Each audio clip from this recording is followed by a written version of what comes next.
how to add members to a team in Microsoft Teams. Hey everyone, welcome back to the channel. If you are new here, don't forget to hit the subscribe button and turn on the notification bell to not miss any updates. In today's video, I'm going to show you how to quickly add members to a team in Microsoft Teams, whether they're inside or outside your organization. So let's get started. Open up your Microsoft Teams, make sure that you're logged in, and then on the left hand side, go to the Teams option. And then on the top right, you'll be able to see Invite Members option. Just tap on it.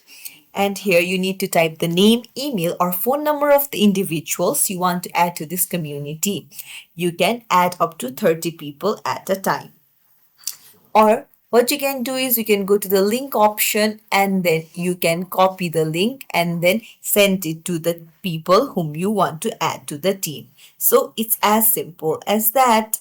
Adding members in Microsoft Team is really simple. So if you found this video helpful, don't forget to like and subscribe to our channel for more tips and tricks. Thank you for watching.